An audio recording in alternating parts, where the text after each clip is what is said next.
Bubonic plague, a wake-up call for everyday health. How will you respond? Understanding bubonic plague in the U.S. context. Symptoms, transmission, prevention, and treatment. Bubonic plague is an acute infectious disease caused by the bacterium Yersinia pestis. It can lead to severe systemic infection, and if left untreated, it progresses rapidly. Humans typically contract the infection from rodents, such as rats or rabbits, through the bite of an infected flea.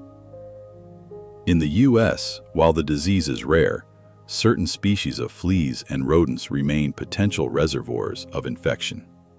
These risks are especially present in rural areas of the western states, such as New Mexico, Arizona, and Colorado. Historical background. The plague is infamous for causing the Black Death in the 14th century. This outbreak wiped out an estimated 50 million people across Europe, Asia, and Africa.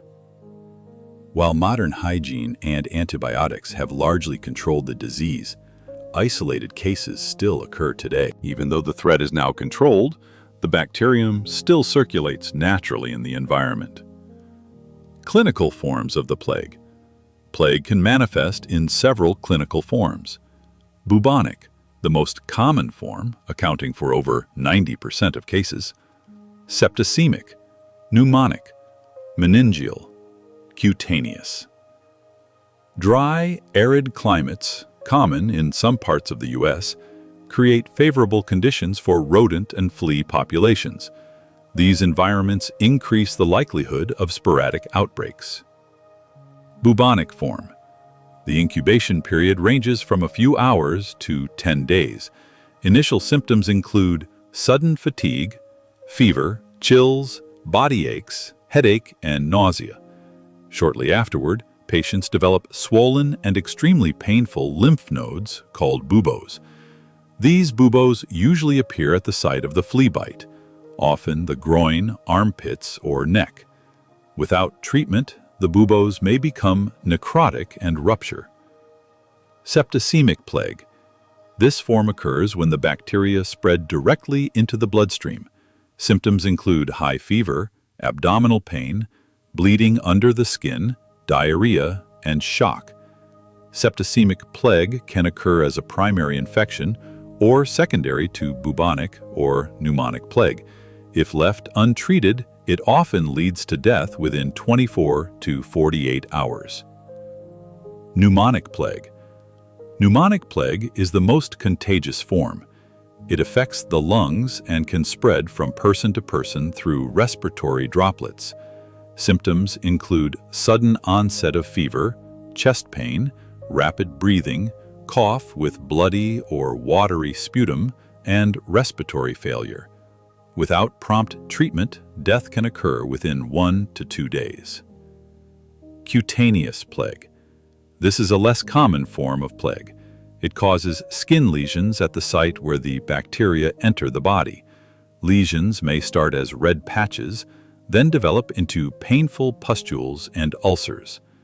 These wounds heal slowly and may leave permanent scars. Transmission in the U.S. The primary method of transmission is through flea bites. Fleas that feed on infected rodents, especially ground squirrels and prairie dogs, can carry Yersinia pestis and transmit it to humans. There have also been rare cases of direct transmission. This can occur through handling infected animal tissues or inhaling infectious droplets from animals or humans with pneumonic plague. Some cases have also been linked to domestic pets, particularly cats. Cats may contract the disease from infected rodents and then transmit it to humans. Risk groups in the U.S.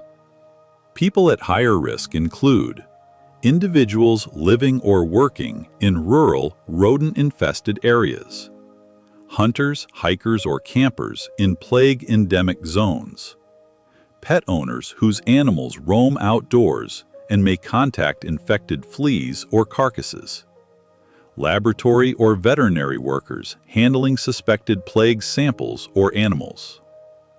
Prevention measures. Rodent control.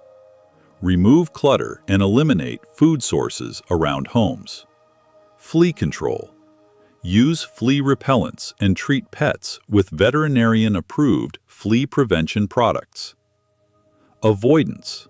Avoid direct contact with wild animals or carcasses, especially in known plague zones. Public health education. Community awareness campaigns are essential. These educate people on recognizing signs of infection and practicing preventive behaviors. Diagnosis. A confirmed diagnosis relies on laboratory testing, including direct microscopy using gram stain or Wason stain, culture of blood, sputum, or lymph node aspirate, detection of F1 antigen or PCR testing, serological testing to detect antibodies. Treatment plague is treatable with antibiotics if diagnosed early. Prompt medical attention can significantly reduce the risk of death. Commonly used antibiotics include streptomycin, gentamicin, doxycycline, ciprofloxacin. Supportive care may involve IV fluids, oxygen, medications to stabilize blood pressure and manage symptoms. Patients with pneumonic plague must be isolated to prevent the spread to others. Public health response. The CDC monitors plague cases across the United States. Between 1970 and 2020, the U.S. reported an average of 7 human plague cases per year, mostly in the southwestern states. Public health preparedness includes stockpiling antibiotics, monitoring animal reservoirs, rapid response teams to investigate outbreaks. The CDC works with state and local health departments to track rodent populations, especially in national parks and rural areas. Alerts are issued if unusual die-offs or plague-positive animals are detected. Vaccination and post-exposure prophylaxis. There is no widely available vaccine for the general public. In high-risk occupations, experimental vaccines may be available. Post-exposure prophylaxis with antibiotics is recommended for those who had close contact with confirmed cases. Final thoughts. Although bubonic plague once caused devastating pandemics, such as the infamous Black Death, today it is a rare but still serious disease.